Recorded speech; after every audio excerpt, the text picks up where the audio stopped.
Harry took the wand. A warm feeling spread through his fingers. Red and gold sparks shot from the tip. "The wand has chosen the wizard," Ollivander said. Harry bought a snowy owl he named Hedwig. He got his train ticket, platform 9 3/4 at King's Cross. Hagrid saw him off. "I'll see ya at Hogwarts." The Dursleys were silent on the drive home. The next week, Harry read his schoolbooks, his heart full of hope. On September 1st, Uncle Vernon dropped him at the station and left.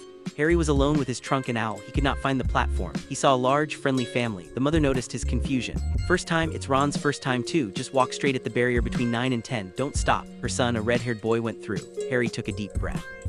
He ran at the wall. He did not crash. He was on a platform with a scarlet steam engine, the Hogwarts Express. On the train, he found the red-haired boy. "I'm Ron Weasley," Harry introduced himself. Ron's eyes widened. "Blimey, Harry Potter!" They became fast friends, sharing sweets. A bossy girl named Hermione Granger came looking for a lost toad. She seemed to know all the spells already. They arrived at a dark platform. A giant voice called, "Fur's Years, over here!" It was Hagrid.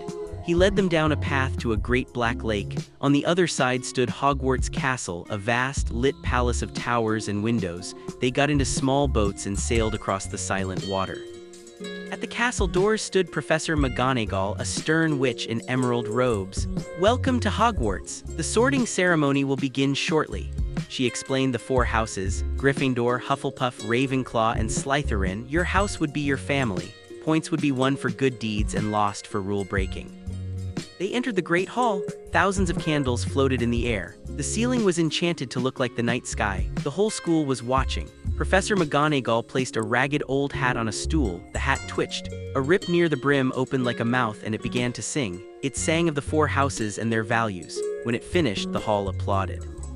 The sorting began. Professor McGonagall read names from a list. One by one, students went up, put on the hat, and were sorted. Hermione Granger. She sat for a minute before the hat shouted Gryffindor. She ran to the cheering table. Draco Malfoy. The hat barely touched his head before it screamed Slytherin. He swaggered to his table.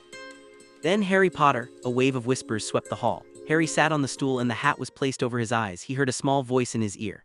"Difficult, very difficult. Plenty of courage, I see, a keen mind, and a thirst to prove yourself, but where to put you?" Harry thought. "Not Slytherin, not Slytherin." "Not Slytherin, eh?" said the voice. "Are you sure? You could be great, you know, but if you're sure, better be Gryffindor."